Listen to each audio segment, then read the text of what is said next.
ఆదికాండము 1వ అధ్యాయము. ఆదియందు దేవుడు భూమ్యాకాశములను సృజించెను. భూమి నిరాకారముగాను శూన్యముగాను ఉండెను. చీకటి అగాధ జలము పైన కమ్మియుండెను. దేవుని ఆత్మ జలములపైన అల్లాడుచుండెను. దేవుడు వెలుగు కమ్మని పలుకగా వెలుగు కలిగెను. వెలుగు మంచిదైనట్టు దేవుడు చూచెను. దేవుడు వెలుగును చీకటిని వేరుపరచెను. దేవుడు వెలుగునకు పగలనియు చీకటికి రాత్రి అనియు పేరు పెట్టెను. అస్తమయమును ఉదయమును కలుగగా ఒక దినమాయెను. మరియు దేవుడు జలముల మధ్యనొక విశాలము కలిగి ఆ జలములను ఈ జలములను వేరుపరచునుగాకని పలికెను. దేవుడు ఆ విశాలము చేసి విశాలము క్రింది జలములను విశాలము మీది జలములను వేరుపర్పగా ఆ ప్రకారమాయెను. దేవుడు ఆ విశాలమునకు ఆకాశమని పేరు పెట్టెను. అస్తమయమును ఉదయమును కలుగగా 2వ దినమాయెను. దేవుడు ఆకాశము క్రిందనున్న జలములు ఒకచోటనే కూర్చబడి ఆరిన నేల కనబడునుగాకని పలుకగా ఆ ప్రకారమాయెను. దేవుడు ఆరిన నేలకు భూమి అని పేరు పెట్టెను. జలరాశికి ఆయన సముద్రం అని పేరు పెట్టెను. అది మంచిదని దేవుడు చూచెను. దేవుడు గడ్డిని విత్తనములిచ్చు చెట్లను భూమి మీద తమ తమ జాతి ప్రకారము తమలో విత్తనములు గల ఫలమిచ్చు ఫలవృక్షములను భూమి మొలిపించుగాకని పలకగా ఆ ప్రకారమాయెను. భూమి గడ్డిని తమ తమ జాతి ప్రకారము విత్తనములిచ్చు చెట్లను తమ తమ జాతి ప్రకారము తమలో విత్తనములు గల ఫలవృక్షములను మొలిపింపగా అది మంచిదని దేవుడు చూచెను. అస్తమయమును ఉదయమును కలుగగా 3వ దినమాయెను.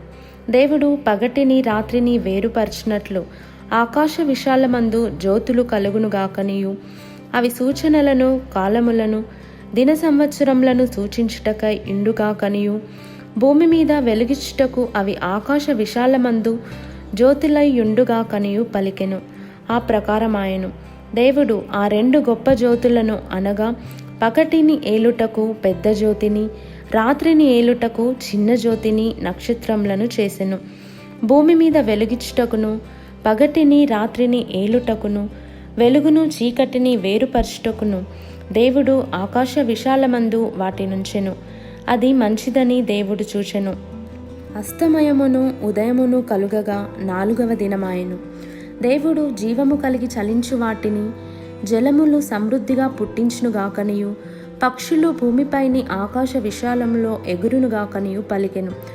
దేవుడు జలములలో వాటి వాటి జాతి ప్రకారము జలములు సమృద్ధిగా పుట్టించిన మహామత్స్యములను జీవము కలిగి చలించు వాటినన్నిటినీ దాని దాని జాతి ప్రకారము రెక్కలు గల ప్రతి పక్షిని సృజించెను.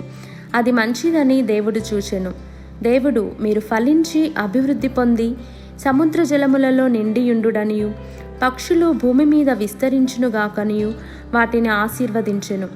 అస్తమయమును ఉదయమును కలుగగా 5వ దినమాయెను. దేవుడు వాటి వాటి జాతి ప్రకారము జీవము గల వాటిని అనగా వాటి వాటి జాతి ప్రకారము పశువులను పురుగులను అడవి జంతువులను భూమి పుట్టించుగాకని పలికెను. ఆ ప్రకారమాయెను. దేవుడు ఆయా జాతుల ప్రకారము అడవి జంతువులను ఆయా జాతుల ప్రకారము పశువులను ఆయా జాతుల ప్రకారము నేలను ప్రాకు ప్రతి పురుగును చేసెను.